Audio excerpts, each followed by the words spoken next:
আজকে আমরা সকলে সারাদিন জন ড্রিম ভ্যালি পার্কে পার করবো, তাও আবার মাত্র 200 টাকায়। তো আজকে আমি দেখানোর চেষ্টা করবো যে ঝিনেদা জন ড্রিম ভ্যালি পার্কে কি 200 টাকায় সারাদিন চলা সম্ভব। এই 200 টাকার ভিতরে থাকছে আমাদের দুপুরের খাবার এবং যত প্রকার রাইড আছে সবগুলোতেই আমরা চড়বো এবং সকলকে কনভিন্স করার চেষ্টা করবো যে তারা আমাদেরকে ফ্রিতে নেয় কিনা। আমাদের জন্য এই আজকে একটি চ্যালেঞ্জ থাকবে যে আমরা এর ভিতরে যতগুলো আছে তার ভিতরে কোনো একটি আমরা ফ্রিতে ইউজ করব। তো দেখবো এখানে জন ড্রিম ভ্যালি পার্কের লোকজন আমাকে কোনো একটা রাইড ফ্রিতে দেয় কিনা। তো আজকে যদি আমি এখানকার কোনো একটি রাইড ফ্রিতে নিতে পারি তাহলে আজকে চ্যালেঞ্জটি আমি উইন হয়ে যাব, আর যদি না পারি তাহলে আজকে আমি ব্যর্থ হয়ে যাব। তো ভিডিওটি অনেক ইন্টারেস্টিং হতে চলেছে, আপনারা সবাই দেখতে থাকুন আমাদেরকে। তো আর বেশি কথা না বাড়িয়ে চলেন ভিডিওটি শুরু করা যাক।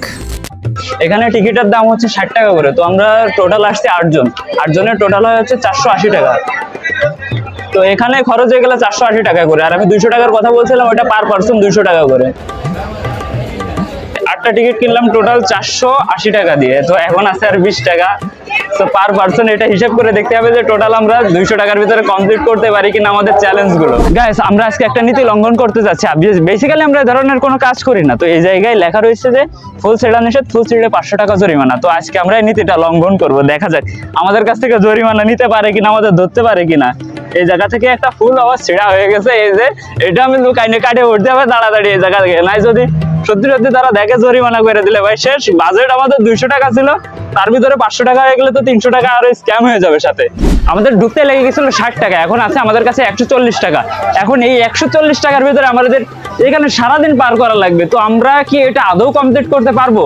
আমাদের তার ভিতরে রয়েছে দুপুরের খাওয়া, তো আমরা এখনো সময় আসেনি খাওয়ার, যার কারণে এখন আমরা খেতে পারিনি। এখন আমরা সকলকে কনভিন্স করার চেষ্টা করব যে তাদের বিভিন্ন এই যে খেলার আইটেম গুলো রয়েছে, তাদের মনোরঞ্জনের জন্য বিভিন্ন ধরনের ইনস্টলমেন্ট আছে, তো আমরা সেগুলোতে দেখবো যে ফ্রিতে আমরা উঠতে পারি কিনা। আমরা আপ্রাণ চেষ্টা করবো ফ্রিতে ওঠার জন্য, দেখা যাক আমরা সফল হতে পারি কিনা। আসসালামু আলাইকুম ভাই, ভালো আছেন? বলছি আমরা আমাদের ইউটিউব ফ্যামিলি থেকে একটা চ্যালেঞ্জ নিয়ে আসছিলাম, বুঝছেন? তো আজকে চ্যালেঞ্জটি আমাদের ছিল যে আসছে এই যে আপনাদের পার্কের যতগুলো মনে করেন যে খেলনাধুলা জিনিস রয়েছে, হ্যাঁ, এর ভিতরে কোনো একটাতে আমরা ফ্রিতে উঠবো। তো এই ফ্যাসিলিটিকে আমাদেরকে দেওয়া যায় ভাই? আপনার বড় এটা কিন্তু আমাদের সম্ভব না, তাই তো? বাচ্চাদের সম্ভব ছিল, কিন্তু চ্যালেঞ্জটা তো নিচে আমরা আমাদের জন্য যে আমরা কোনো না কোনো একটাতে রাজি করাই ছাড়বো। তো সম্ভব কি ভাই এটা? উঠতে পারবে না। ও আচ্ছা, যদি উপরে উঠতাম তাহলে অবশ্যই দিতেন, যদি উঠা যেত, তাই তো? আচ্ছা ভাই, তাহলে অবশ্যই। আচ্ছা তাহলে ভাই আপনারা সবাই দেখতে পাচ্ছেন যে ভাইটি আমাদের জন্য রাজি হয়েছিল, কিন্তু এটাই আসলে আমরা উঠতে পারবো না, কারণ সাইজ তো আমার অনেক বড়, আর এগুলো আছে বাচ্চাদের জন্য। ভাই আপনার সাথে কথা বলে ভালো লাগলো, ধন্যবাদ আপনাকে যে আমাদের জন্য রাজি হওয়ার জন্য। ভাই আসসালামু আলাইকুম। আসসালামু আলাইকুম ভাই, ভালো আছেন? ভাই আমি আমাদের ইউটিউব ফ্যামিলি থেকে মনে করেন একটা চ্যালেঞ্জ নিয়ে আসছিলাম, বুঝছেন? फोन कहाँ लगाया फोन? आपका क्या नाम है? हमसे क्या काम है? সিরিয়াসলি ভাই লোকটা আমার এমন ভাবে ইগনোর করতেছিল ভাই, বলার মতো না। আসলে মনে হচ্ছে আমি ওর সম্পত্তি চাইতে আইতেছি, এমন ভাবে ইগনোর করতেছিল। আমি আমাদের ইউটিউব ফ্যামিলি থেকে মনে করেন একটা চ্যালেঞ্জ নিয়ে আসছিলাম। তো ওই চ্যালেঞ্জে আমরা একটা টাস্ক নিয়েছিলাম যে আমরা আছে ফ্রিতে এই জায়গায় পার্কের কোনো একটা রাইডে আছে উঠবো। তো আপনাদের রাইডে কি আমাকে ওঠানো সম্ভব ফ্রিতে? ফ্রিতে হবে না, না এমনি অন্য সময় হলে উঠাতেন, এখন তো বুঝতে পারতেছি ঈদের সময় ভিড়, অন্য সময় হবে না। তাহলে না, ওই পাশে এক ভাই আবার রাজি হয়েছিল, কিন্তু এটা ছিল বাচ্চাদের, বুঝছেন, যার কারণে আমরা এই করতে পারিনি। তো ভাবছিলাম যে কনভিন্স করে আমি হয়তো পারবো যে কারোর একজনের কাছ থেকে ফ্রি রাইড নেওয়ার। মেন অফিসে যা যোগাযোগ করতে হবে, তাই তো? ধন্যবাদ ভাই, আপনার সাথে কথা বলে ভালো লাগলো। ভাই বলছি আমি আমাদের ইউটিউব ফ্যামিলি থেকে মনে করেন একটা চ্যালেঞ্জ নিয়ে আসছিলাম, যে চ্যালেঞ্জটা ছিল হচ্ছে আপনাদের এই পার্কেরই যে কোনো একটা যে খেলনা, যতগুলো খেলনা আছে ইনস্ট্রুমেন্ট আছে, এর ভিতরে কোনো একটাতে হলে আমি ফ্রিতে রাইড নিব। তো এটা কি সম্ভব ভাই? ফ্রি প্রোভাইড করা সম্ভব না, তাই তো? আমাকে ওই পাশে এক ভাই দিতে রাজি হয়েছিল, কিন্তু সেটা বাচ্চাদের ছিল, বুঝছেন, যার কারণে আমি নিজেই উঠে নাই। ঘোড়া ঘোড়া ঘোড়া যেটা ঘোড়া ছিল, সম্ভব না, তাই তো ভাই? কোনো মতেই সম্ভব না। দেখেন একটু মনটা নরম করে, যদি হয় তাহলে কখনো। তাহলে কি আমি চ্যালেঞ্জটা হেরে যাবো ভাই? আপনারা কেউ সাপোর্ট করবেন না আমাকে? আল্লাহ গো। আচ্ছা ভাই ঠিক আছে, ধন্যবাদ ভাই, থাকেন, গেলাম। বলছি ভাই আমি আমাদের ইউটিউব ফ্যামিলি থেকে একটা চ্যালেঞ্জ নিয়ে আসছিলাম, বুঝছেন, যে আপনাদের এই পার্কেরই কোনো একটা জিনিসে, বুঝছেন, আমি ফ্রিতে উঠে দেখাবো। এরকম কি কিছু ফ্যাসিলিটি আমাদের প্রোভাইড করা সম্ভব ভাই? ঠিক আছে, তাহলে কোন জায়গায় সম্ভব বলেন তো, সেই জায়গায় একটু যোগাযোগ করতাম। আপনার জানা হতে নেই না? ওই পাশে এক ভাই দিতে রাজি হয়েছিল অলরেডি, বুঝছেন, ওই পাশে এক ভাই। হ্যাঁ, কিন্তু ওইটা আছে বাচ্চাদের, ছোট বাচ্চাদের। ওই ঘোড়ায় তো আর আমি উঠতে পারবো না, অত বড় মানুষ। সম্ভবই না, না ভাই, কোনো মতেই সম্ভব না। কি বলবো ভাই, এরা কেউ দিতে চাচ্ছে না বুঝছেন। টাকার জিনিস তো আসলে আরো ঈদের সময় অনেক ভিড়, যার কারণে এরা আরো দিতে যাচ্ছে না। দেখা গেলো অন্য সময় হলে আমি হয়তো বা কনভিন্স করলেও করতে পারতাম, কিন্তু তারা একেবারে ডিরেক্ট না করে দিচ্ছে। কি আর করা, তবুও আমরা হার মানবো না। আমরা আপনাদের স্বার্থে, আপনাদেরকে দেখানোর জন্য এবং চ্যালেঞ্জটি জেতার জন্য আরো অনেক মানুষের কাছে যাবো, যে তাদেরকে কনভিন্স করার চেষ্টা করবো যে তারা আমাদেরকে ফ্রি কোনো রাইড দেয় কিনা। তো আসেন দেখতে থাকেন আপনারা আমাদেরকে। আমি চ্যালেঞ্জ দিচ্ছি আর সেটা কমপ্লিট করবো না, এটা কি হতে পারে? অবশ্যই কমপ্লিট করে দেখাবো। আমি সকালবেলা বলছিলাম যে কোনো একটা জিনিস হলে উঠে দেখাবো, কিন্তু এখন একটা না, এখন টোটাল 2-3টা জিনিস আমি ফ্রিতে উঠে দেখাবো। আমাদের দ্বারা কোনো কিছু অসম্ভব না গাইস। আমি যখন বলছি উঠবো তো উঠবোই, উঠতে পারবো না বললেই হলো, উঠেই ছাড়বো। আজকে বলছিলাম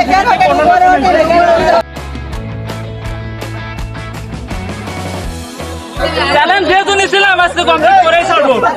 যাও, ফ্রিতে উঠতে চাইছিলাম, এখন ফ্রিতে উঠার ইচ্ছা আমার কি মনে হচ্ছে। গাইস, ফ্রির রাইড এর থেকে বেশি কিছু হবে না, কিন্তু ওই টাকা দিয়ে ঘোরার থেকে অনেক বেশি ভালো এটা। অনেক সময় ফ্রিতে উঠছিলাম, কিন্তু বেশি মজা নাই। ফ্রির জন্য আর কত মজা হবে। এই মাসে আরো কয়েকটা জিনিস রয়েছে, এইগুলো ফ্রিতে ট্রাই করবো। ফ্রিতে গাইস এর থেকে আর বেশি কিছু হয় না। ফ্রির রাইড এর থেকে আর বেশি কিছু সম্ভব না। অনেক কষ্টে ফ্রিতে নিলাম, এই জায়গায় ফ্রির জিনিস বাঁধিয়েছিল, যার কারণে আর একটা চ্যালেঞ্জ হয়েছিলাম, যেটা মনে করেন কমপ্লিট করে ফেলছিলাম। এক ভাই তো দিতে চাইছিল, কিন্তু আমি সেটা নিয়ে নাই, কারণ ওখানে উঠে বাচ্চাদের যদি ভাঙে যায় তাদের জিনিসপাতি, তাহলে সেগুলো তখন তাদের লস না, যার কারণে আমি নিজেই নিয়ে নাই।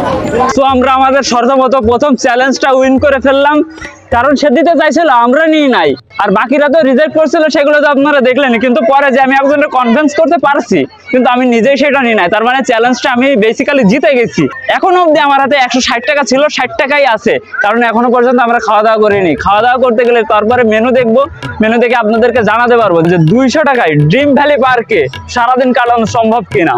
তবে একটা কথা মাথায় রাখতে হবে যে ভালো কিছু পাইতে গেলে আপনাকে খরচ করাই লাগবে। আর এই যে দেখতেছেন যে আমরা ছোটখাটো করেই করতেছি, কোনো কিছু মনে করেন খাওয়া দাওয়া করতেছি না তেমন ভাবে, কোনো কিছু রাইডে উঠতেছি না। উঠতে গেলে আপনার টাকা লাগবে, 1000 টাকায়ও হবে না হয়তো বা, কিন্তু যদি এসে আপনি এরকম টাকা বাজেট শর্ট থাকে, তাহলে আমাদের মতো করে ঘুরবেন, অবশ্যই আপনার একদিন পার হয়ে যাবে এখানে। আর ঘোরার মতো ঝিনেদা, যশোর থেকে আমরা চলে আসছি ঝিনেদাতে। ঝিনেদাতে আসার পরে এমন সুন্দর একটা জায়গা যশোরে হয়তো বা খুব কম আছে, আর আমি তেমন একটা কোথাও ঘুরি না। তো পার্কের ভিতরে, ঘোরার ভিতরে যশোর এবং ঝিনেদার ভিতরে যদি কম্পেয়ার করা হয়, তাহলে অবশ্যই ঝিনেদার এই পার্কটা অনেক বেশি বড়। তো কথা না বাড়িয়ে আমরা আমাদের দ্বিতীয় চ্যালেঞ্জের দিকেও অগ্রসর হই। আমাদের কাছে 160 টাকা ছিল ঢোকার পরে, এখনো পর্যন্ত 160 টাকায় আছে, এখনো আমরা কোনো কাজে খরচ করি নাই। আমি যে চ্যালেঞ্জটা নিয়েছিলাম 200 টাকার ভিতরেই পার করার, তার অর্ধেকটা সময় চলে গেছে। শেষ পর্যন্ত দেখা যাক যে আমরা পুরো দিনটা এখানে সার্ভাইভ করতে পারি কিনা, এবং আমরা আমাদের চ্যালেঞ্জটা কমপ্লিট করতে পারি কিনা। আসসালামু আলাইকুম আঙ্কেল, চটপটি কত করে প্লেট? দিন দিন দাম বেড়ে যাচ্ছে। আমাদের কয়টা, আমরা লোক কয়জন আছে? তুমি আমি 4টা দিন, আমাদের 4টা চটপটি। তো 4টা চটপটি যদি 50 টাকা করে নেয়, এটা তো আলাদা আলাদা হিসাব করে। আমাদের এখন খাওয়ার বাজেট হচ্ছে 50 টাকা, বুঝছেন? 50 টাকা খরচ করার পরে এখন আমাদের হাতে 90 টাকা থাকবে। তো 90 টাকাতে আমরা পুরো দিনটা পার করতে পারবো কিনা, আপনারা আমাদের সাথে থাকুন, দেখতে থাকুন। এখন এই জায়গায় যে পরিমাণ ভিড় লাগছে ভাই, এই অর্ডার দিচ্ছে, কিন্তু অর্ডারের মাল পাবো কিনা আল্লাহ জানে, ভালো জানে। দেখা যাক আমরা নিতে পারি, নিতে কত সময় লাগে দেখি, চেষ্টা করি আগে নেওয়ার। সিরিয়াসলি ভাই, এইটা হবে আমি কখনোই ভাবতে পারিনি, কারণ আপনারা তো প্রথমে দেখলেন যে কি পরিমাণ ভিড় ছিল, আর আমি ভিড়ের ভিতর থেকে লাস্টে যে সবার আগে বের করে নিয়ে চলে আসলাম, কারণ আমার হাতে ক্যামেরা ছিল। ক্যামেরা দেখে সবাই ভাবতেছে কি নাকি, যার কারণে সবার আগে গিয়ে, ভিতর থেকে পেছন থেকে আগে গিয়ে আমি সবার আগে নিয়ে চলে আসলাম। তো যাই হোক, এখন হচ্ছে খাওয়া দাওয়ার পালা। তো আর কথা না বাড়িয়ে খাওয়া দাওয়া শুরু করি এবং রিভিউও দিব। এত ভিড়ের ভিতরে তো পাইছি, এইটাই অনেক। কেমন হবে আল্লাহ ভালো জানে।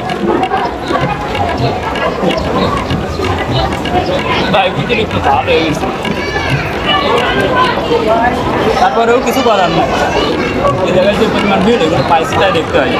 তো টাকা এই যে এই জায়গায় আবার লেগে গেল, এই জায়গায় আবার পড়ছে 25 টাকা করে, কারণ একটা মুজ হচ্ছে 100 টাকা দাম, টোটাল 2 লিটার একটা 100 টাকা।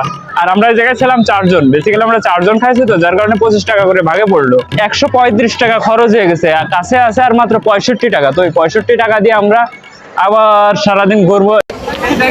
মা ওরা বসেছিল, এরা দুপুরে খাওয়া দাওয়া করতে চায়নি, তো তাদের জন্য এই যে মোজো নিয়ে আসলাম। ভাই কোক খাওয়া যাবে না, প্রথম কথা আছে কোকটা কেউ খাবেন না, বুঝছেন? খাইলে খাবেন মোজো।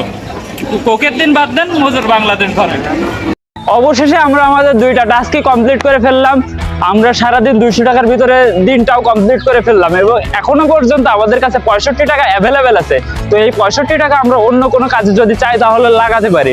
এখন বেজে গেছে 4:30, এখন আমরা ভাবতেছি পার্ক থেকে চলে যাব। তো আমরা আমাদের কথা মতো চ্যালেঞ্জগুলো কমপ্লিট করে ফেললাম এবং নেক্সট চ্যালেঞ্জ কোনটা করব আপনারা অবশ্যই কমেন্ট করে জানাবেন। আপনারা কমেন্ট করে জানালে সেই চ্যালেঞ্জগুলো যদি আমাদের ভালো লেগে থাকে তাহলে অবশ্যই সেই চ্যালেঞ্জের উপরে ভিডিও করব এবং আপনাদের সকলকে ক্রেডিটটাও দিব। সো আজকের চ্যালেঞ্জটা এই পর্যন্তই ছিল। আপনাদের যদি ভালো লেগে থাকে তাহলে অবশ্যই, যদি ইউটিউব থেকে দেখে থাকেন তাহলে সাবস্ক্রাইব করবেন এবং ফেসবুক পেজ থেকে যদি দেখে থাকেন তাহলে ভিডিওটি অবশ্যই শেয়ার করে পাশে থাকবেন। ধন্যবাদ সকলকে।